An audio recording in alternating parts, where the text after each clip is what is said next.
So now, without further ado, it is my pleasure to introduce today's first speaker, Trevor Johnson, a director with Ipsos's user experience team. Trevor, you have the floor. Thank you, Ellen, and thank you all for joining our presentation on conducting medical human factors with pediatric patients. Before we get into our content, I just want to share that Connor and I are so excited to have you join our presentation today. As some background on who we are, we work with the user experience and human factors team here at Ipsos. So we work with a large and talented roster of researchers that services a client list that spans multiple industries. But today we're going to focus on the work that we've done with manufacturers of pharmaceutical and medical device products that create solution therapies in various treatment areas like oncology, endocrinology, cardiology, respiratory, urology, and more. So for our webinar today, we're going to talk to you a little bit about why human factors, or HF, design and testing that is specifically targeted with pediatrics in mind is needed. And we're going to talk about some of the common conditions and routes of administrations that we see with this group. We're then going to discuss FDA guidelines for pediatric testing and how to plan for said testing. Finally, we're going to discuss some of the unique methodological challenges that pediatrics can present as a population for human factors research. And when we zoom our focus to human factors research that our Ipsos team has done within the therapy space for pediatrics alone, we've worked on nearly 30 human factors projects in the last 5 years with clients at multiple phases of the product development. The routes of administration that we're experienced in include primarily injectables, such as using things like prefilled syringe or dial-a-dose diabetes autoinjectors, and oral medications that includes things like tablets, oral suspensions, and reconstituted medication. So I'm proud to say that we've successfully partnered with clients through stages of early conceptual design development of therapy treatments, all the way through FDA submission of products that are currently available on the market. And before we go too much into the why of human factors design and research and why it's important to pediatrics, let's contextualize it a little bit more with a story that was published by Children's Mercy Hospital in Kansas City about a young man named Hunter who was first diagnosed with asthma at the age of 4. So when Hunter got older and he turned 17, he was looking forward to a family vacation. But within a few days before the trip, he began to develop a dry cough. And the cough continued to worsen as his neck became swollen. His family immediately took him to the hospital where he was put on a ventilator. And there his doctors had discovered that he had a hole in one of his lungs that was brought on by a severe asthma attack. Ultimately, Hunter's doctors diagnosed him with eosinophilic asthma, which is a leading cause of severe asthma in patients.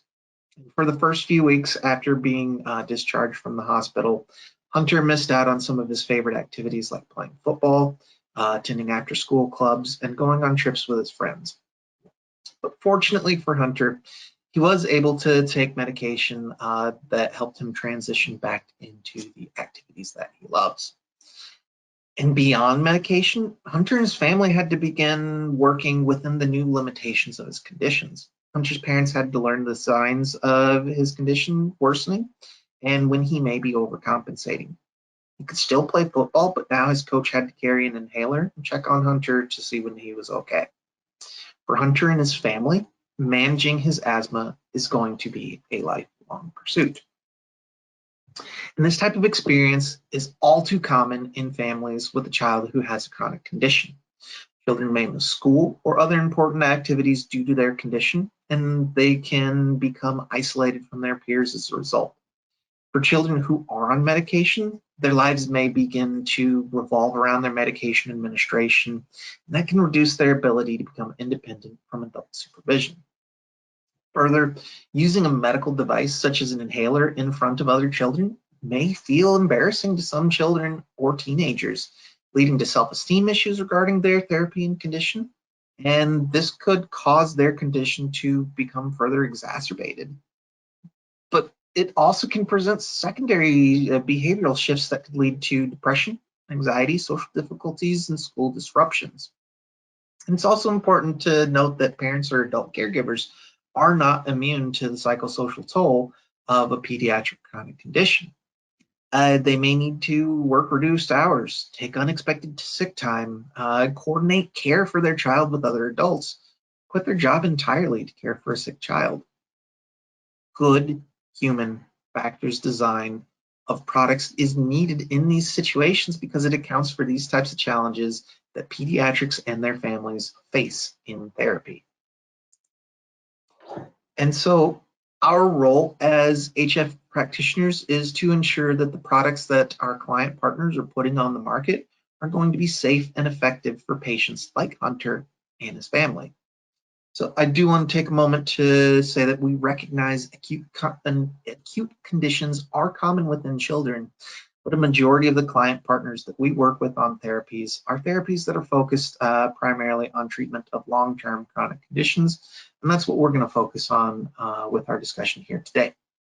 So care for pediatrics with chronic conditions does bring a couple considerations to mind.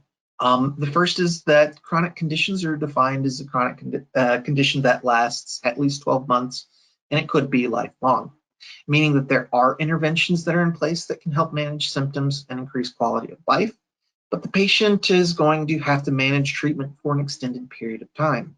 Importantly here, good HF should be focused on helping a pediatric patient develop best practices for managing the condition from both a behavioral and therapeutic standpoint from a young age. Second, many chronic conditions have an impact on the day-to-day lives of the patients that are living with them and for their caregivers as well. An example of this might include a child who's been diagnosed with a musculoskeletal disorder who experiences limited mobility and increased governance of care from an adult. HF in these types of situations need to account for both the therapy of the pediatric patients and the caregiver's ability to provide effective care. Third, we often think of conditions that affect someone's physical well-being, but it's important to note that pediatric patients can experience chronic mental health conditions as well. Things such as ADD, ADHD, autism spectrum disorder, or depression. And these conditions can fundamentally impact how a pediatric understands and interacts with the world around them.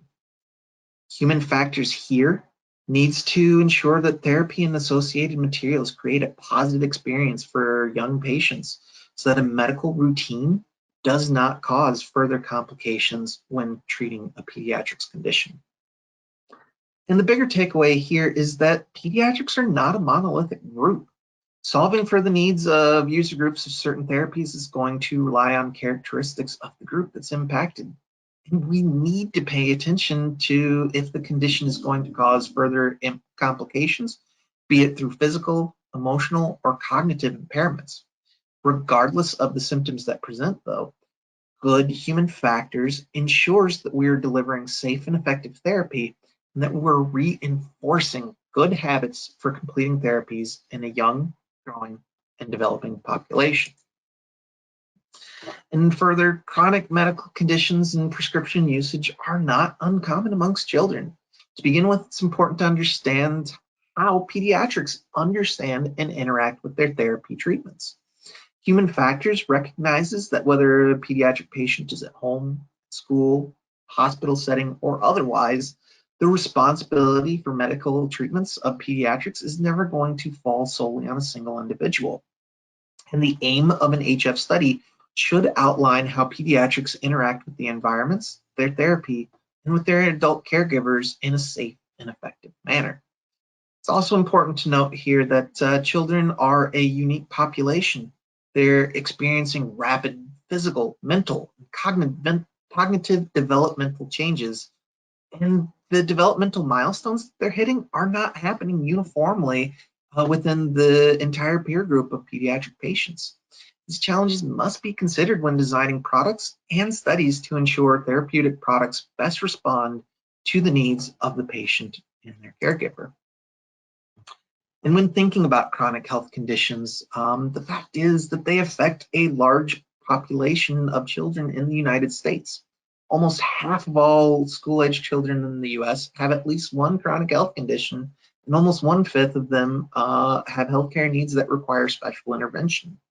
This means that pediatrics may require assistance with physical, emotional, developmental, or behavioral indications. And these numbers don't even begin to account for rapid onset of acute conditions that may also require therapy.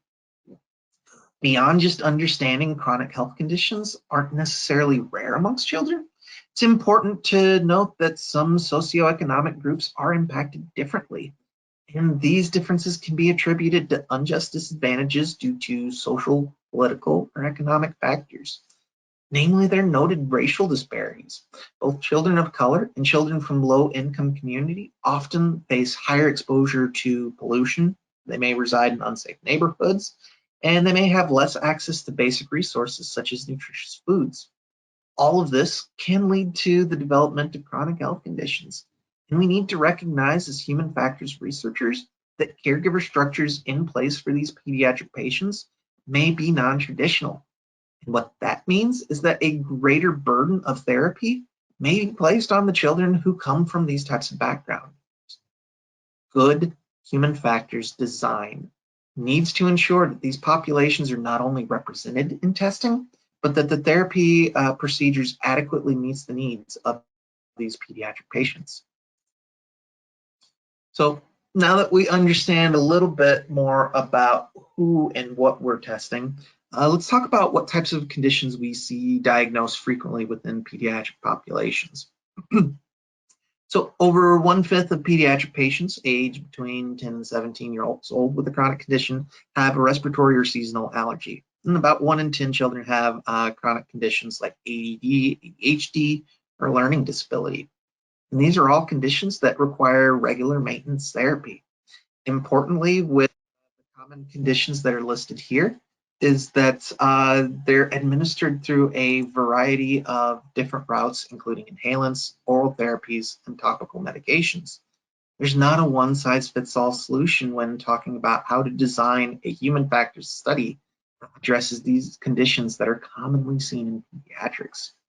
And as an aside for study design, the list of the conditions is not only inclusive of the conditions that we work with our client partners.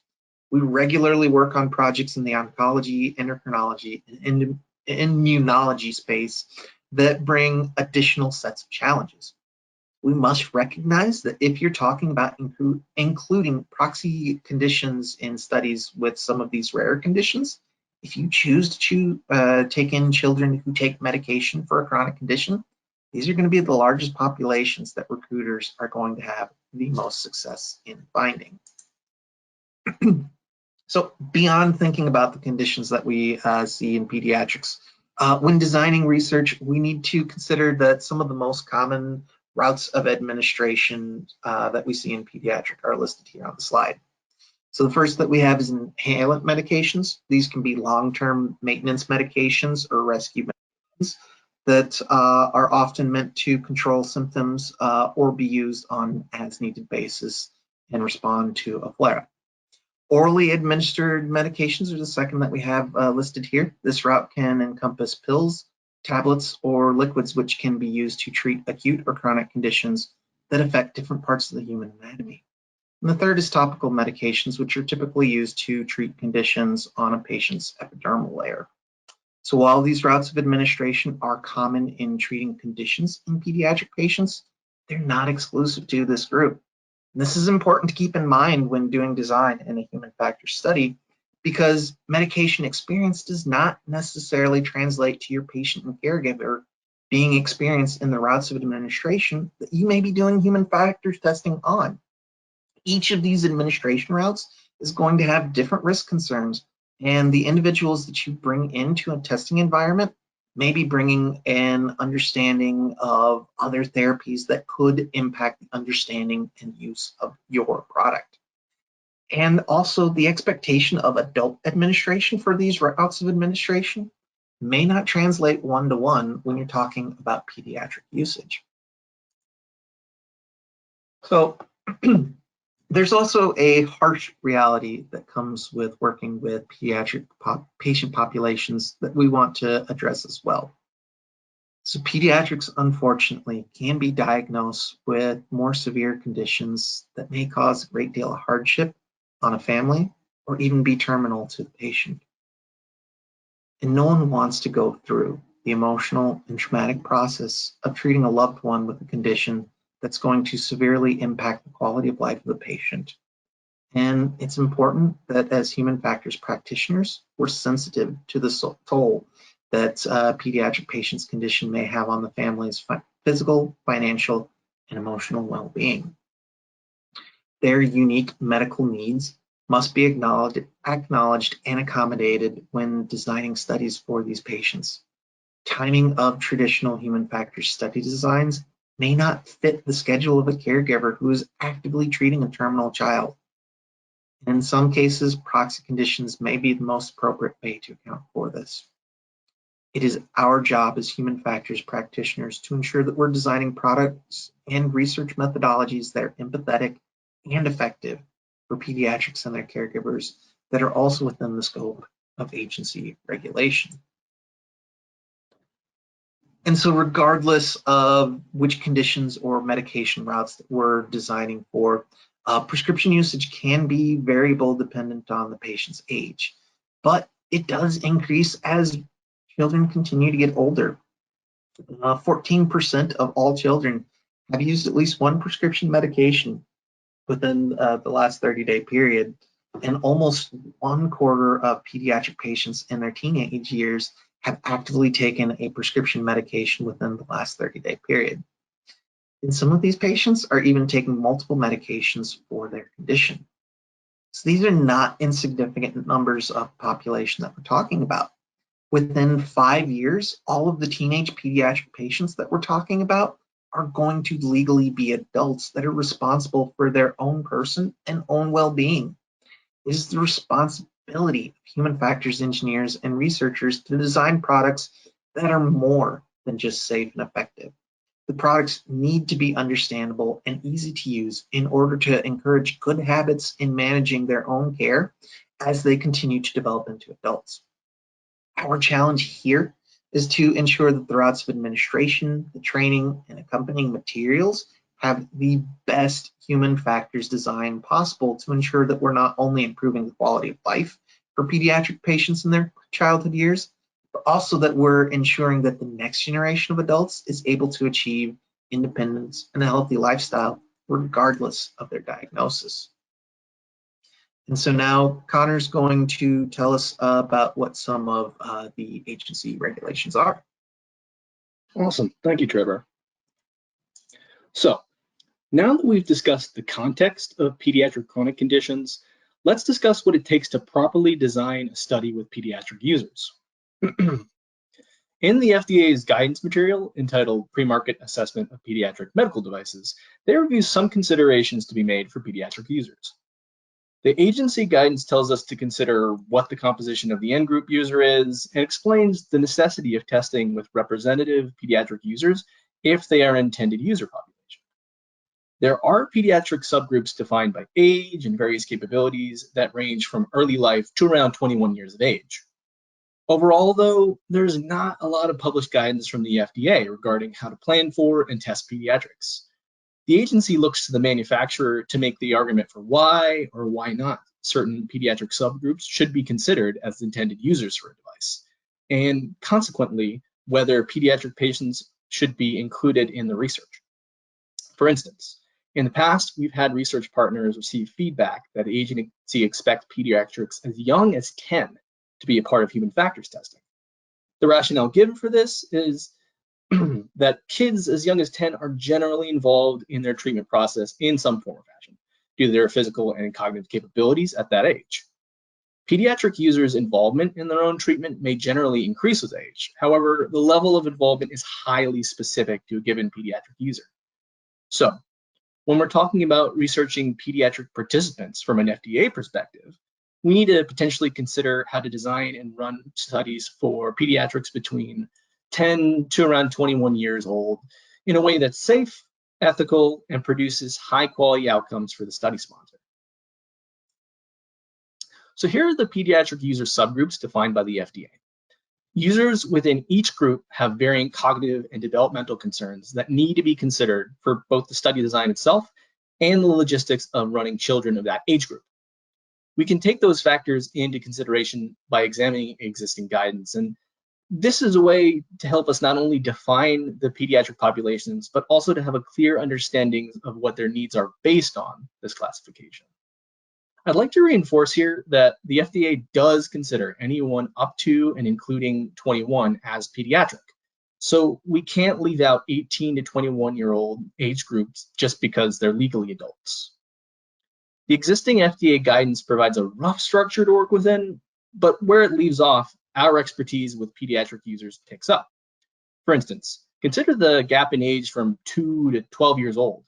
The developmental differences between a 2-year-old and a 12-year-old are huge. Such significant differences in cognitive and physical capabilities requires careful consideration. Our researchers have the experience designing and running studies which delineate more finely these pediatric subgroups beyond what the FDA has identified. Because pediatric-specific guidance can be limited, we bring nuanced solutions to our research partners based on our extensive experience working with pediatric users. We've already seen that pediatric users need to be represented in studies, and Ipsos has been working to do just that by seeking out new ways to better include these groups in our research. The FDA outlines that pediatric users have complex, varying, and rapidly changing needs. Our researchers have developed an understanding of these unique needs, improving the impact of our research by bringing knowledge of these complexities and applying them throughout the full duration of the design process. As we've discussed, pediatric patients are not a monolith. Think about the difference between a 2-year-old toddler versus a 10-year-old child versus a 17-year-old teenager. A 2-year-old's cognitive and physical capabilities limit them to simple caregiver instructions, such as sitting still, lifting or presenting their arm, or opening their mouth while medication is administered. On the other hand, a 10-year-old may be capable of assisting in preparation and administration of medication, monitoring how they're feeling so that they can effectively communicate the need for medication, and may even be taught to take on certain treatment tasks independently. As I mentioned earlier, pediatric users' level of involvement in treatment is very specific, as the capabilities of each pediatric user differ significantly. We bring an understanding of these nuances between subgroups and sometimes the subgroups within those subgroups. And so on the next several slides, we're going to break down what's necessary to consider when including pediatric patients in your studies.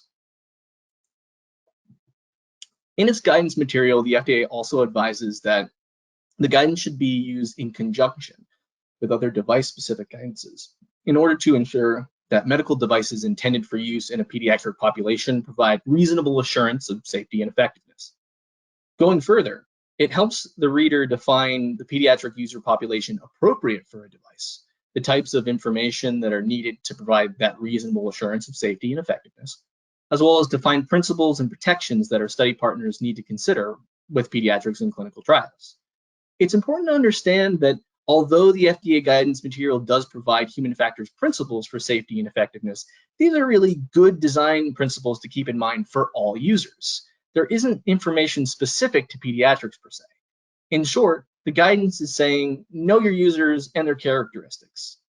This puts the responsibility of understanding who the intended pediatric users are on the manufacturers and the researchers. Other published guidances must be sought out to ensure that we're providing reasonable assurances for safety and effectiveness of the medication. So, we understand that we need to include pediatric groups, but how do we actually go about recruiting them? There are several factors when considering the recruitment of pediatric population, including leveraging the user characteristics of an intended patients and their caregivers, adhering to special considerations for recruiting children into research studies, as well as efficiencies we've identified that meet regulatory and human subjects ethical requirements. The list here is not exhaustive, but it provides a starting point when setting up a study. As with any study, safety is the utmost priority. Even though your research is intended for children with chronic conditions, one of the first considerations is to weigh whether a child with that specific pre-existing condition is the only type of pediatric participant who could be representative of the intended population. Aside from the challenges of finding that population and having children come into the testing facility, It's important to minimize the risks of participant and staff getting sick, such as contracting COVID-19. This is particularly important if we were running participants with autoimmune disorders. One consideration is recruiting proxy populations whose conditions, symptoms, and treatments are similar enough to be representative of the target condition. This might need to be done if there aren't enough pediatric patients with that targeted condition in a particular market. For example, if your study required patients with a rare autoimmune disorder with low incidence in children, it would be worthwhile for the research team to consider proxy conditions such as Crohn's disease, ulcerative colitis, or juvenile arthritis, which could be representative of the population and also provide a larger pool of participants to recruit from. Almost all pediatric participants are going to legally require an adult caregiver to be present in order to participate, as most are under the age of 18. The adult caregiver's role in the session itself will differ depending on the needs of the study. Adult caregivers will need to complete a consent form to allow for their children's participation. If the pediatric patient is old enough, then completing an assent form that confirms that they understand what's going to be asked of them must be considered, as it's an ethical and legal requirement. The assent form should be written in language that the child can easily understand so that they can make an informed decision about what's being asked of them.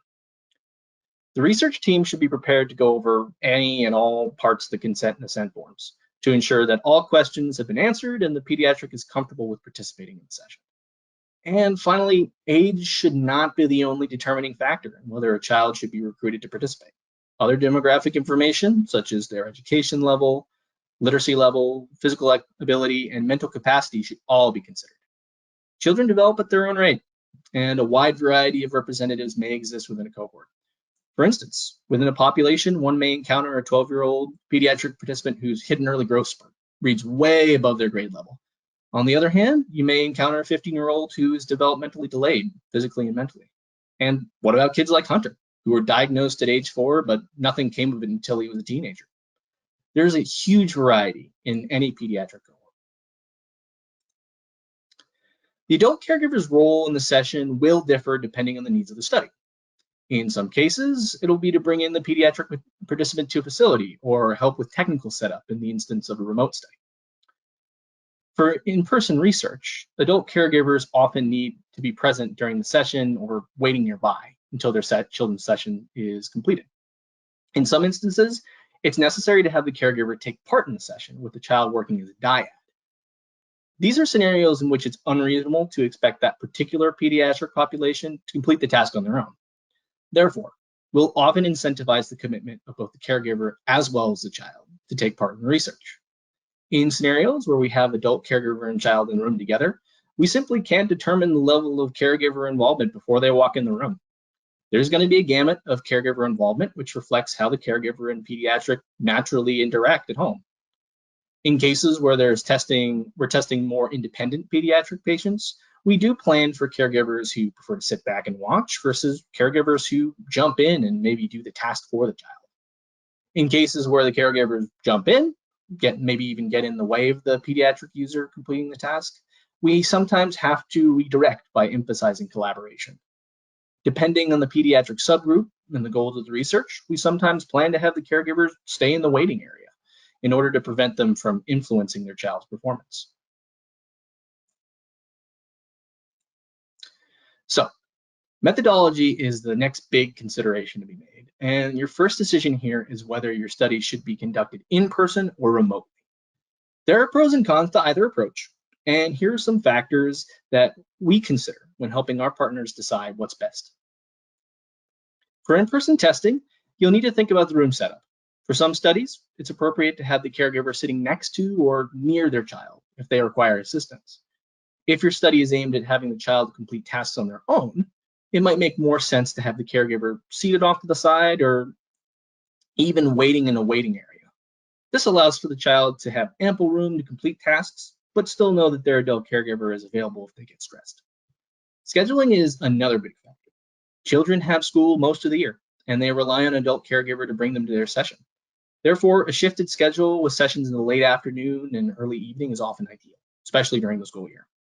This entails having sessions start after the lunch hour and go into the afternoon and evening hours to accommodate both the school and the caregiver work schedules.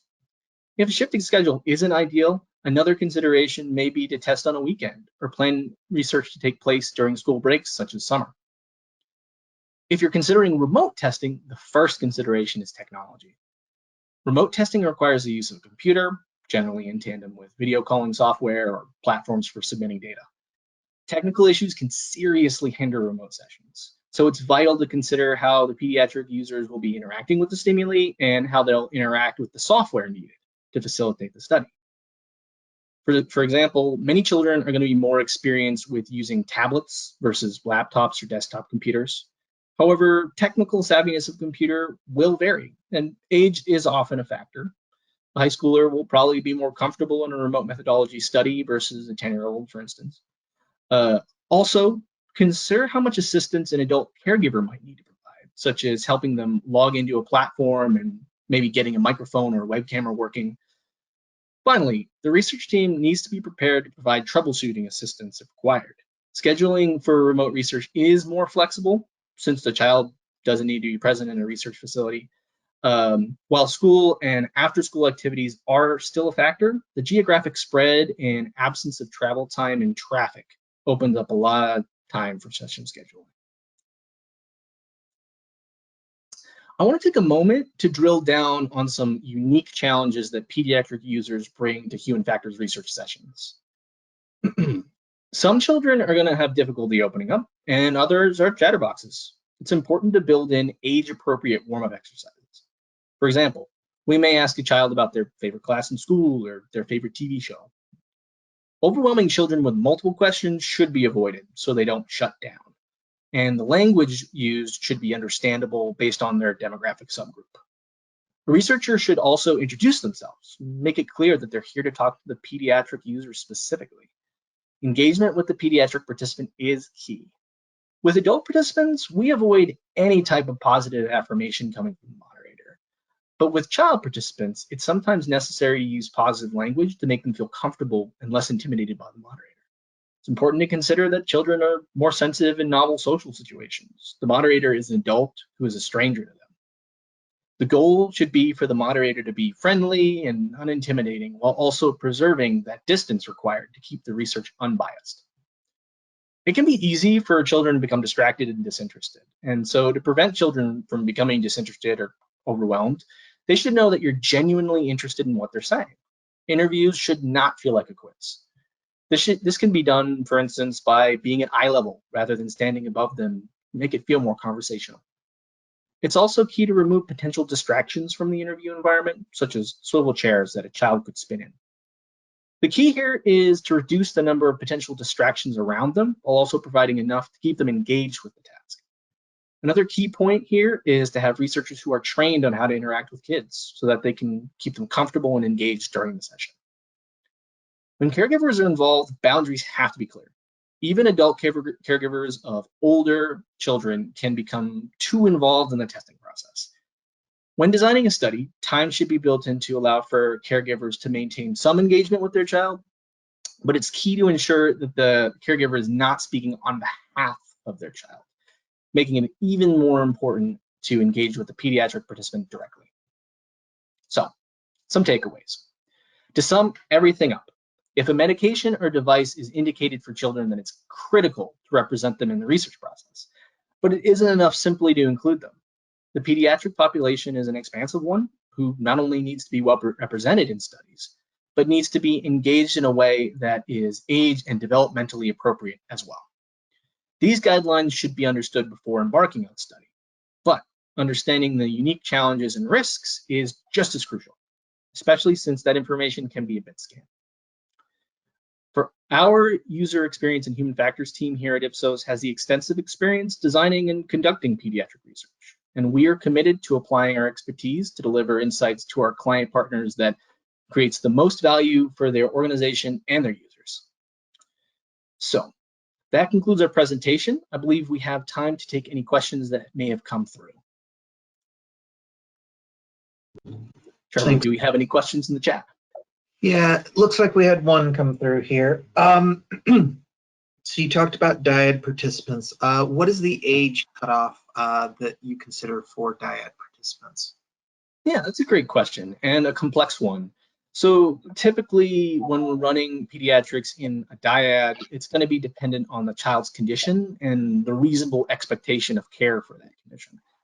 As mentioned, some pediatric users are more independent than others. Development doesn't necessarily happen uniformly across all children, so determining whether a pediatric user is best run in a dyad requires individual consideration by the research team. That's the kind of conversation that we would have, on a study-by-study basis with the client team. Well said. It looks like everything that we had come through from the question side. So we'll wrap it up and hand it back over to you, Ellen.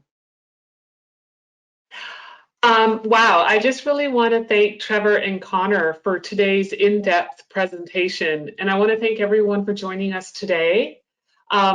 You can still submit questions online or directly by email. And as for email, be on the lookout for a direct link to today's recorded presentation that will come through before the end of this week. Don't forget, there are some handouts in the control panel for you to download. Thank you again. Have a most wonderful day. Bye, Connor. Bye, Trevor. Thank you.